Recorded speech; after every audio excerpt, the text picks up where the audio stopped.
ಎಲ್ಲರಿಗೂ ನನ್ನ ನಮಸ್ಕಾರಗಳು. ನನ್ನ ಹೆಸರು ದಿಶಿಕಾ. ನಾನು 4ನೇ ತರಗತಿಯಲ್ಲಿ ಓದುತ್ತಿದ್ದೇನೆ. ಬಹಳ ವರ್ಷಗಳ ಹಿಂದೆ ವಿದ್ಯೆಯನ್ನು ಗುರುಕುಲದಲ್ಲಿ ನೀಡಲಾಗುತ್ತಿತ್ತು. ಈಗಿನಂತೆ ಶಾಲಾ ಕಾಲೇಜುಗಳು ಇರಲಿಲ್ಲ. ಇಂತಹ ಗುರುಕುಲದಲ್ಲಿ ಹಲವಾರು ಮಕ್ಕಳು ವಿದ್ಯೆಯನ್ನು ಕಲಿಯುತ್ತಿದ್ದರು.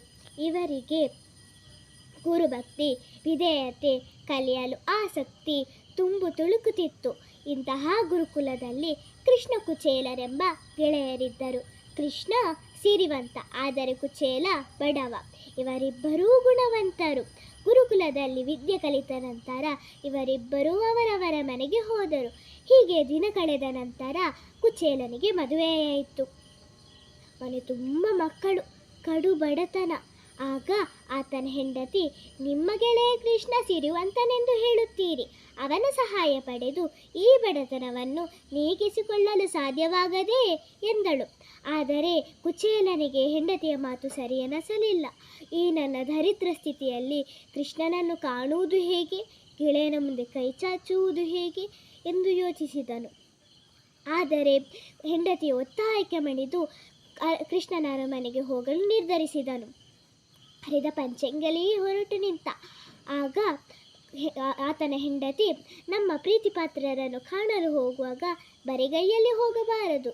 ನಮ್ಮ ಹತ್ರ ಇರುವುದು ಒಂದು ಹಿಡಿ ಅವಲಕ್ಕಿ ಮಾತ್ರ, ಅದನ್ನು ತೆಗೆದುಕೊಂಡು ಹೋಗಿ ಎಂದು ಹೇಳಿ ಒಂದು ತುಂಡು ಪಂಚೆಯಲ್ಲಿ ಅವಲಕ್ಕಿಯನ್ನು ಹಾಕಿ ಗಂಟನ್ನು ಕಟ್ಟಿದಳು.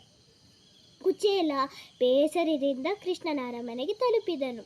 ಅಲ್ಲಿ ಕೃಷ್ಣ ಮತ್ತು ರುಕ್ಮಿಣಿ ಪಗಡೆಯನ್ನು ಆಡುತ್ತಿದ್ದರು. ಕುಚೇಲನನ್ನು ದೂರದಿಂದಲೇ ನೋಡಿದ ಕೃಷ್ಣ ಸರಸರನೆ ಬಂದು ಗೆಳೆಯನನ್ನು ಅಪ್ಪಿಕೊಂಡನು. ಕೃಷ್ಣ ಮತ್ತು ರುಕ್ಮಿಣಿ ಕುಚೇಲನನ್ನು ಪ್ರೀತಿಯಿಂದ ಸತ್ಕರಿಸಿದರು. ಕುಚೇಲ ಆನಂದದಿಂದ ಮನೆಗೆ ಹೋಗುವಷ್ಟರಲ್ಲಿದ್ದ. ಆಗ ಕೃಷ್ಣನ ದೃಷ್ಟಿ ಆ ಗಂಟಿನ ಕಡೆಗೆ ಹೋಯಿತು. ಗೆಳೆಯ, ಆ ಗಂಟಿನಲ್ಲಿರುವುದೇನು?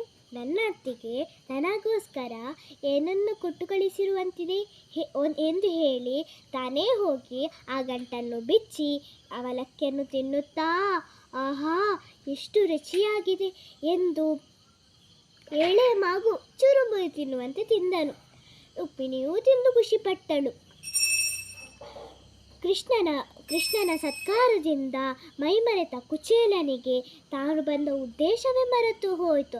ಆದರೆ ಕೃಷ್ಣನಿಗೆ ಗೆಳೆಯ ಬಂದು ಹೋದುದರ ಉದ್ದೇಶ ಅರ್ಥವಾಗಿತ್ತು. ಕುಚೇಲ ಮನೆ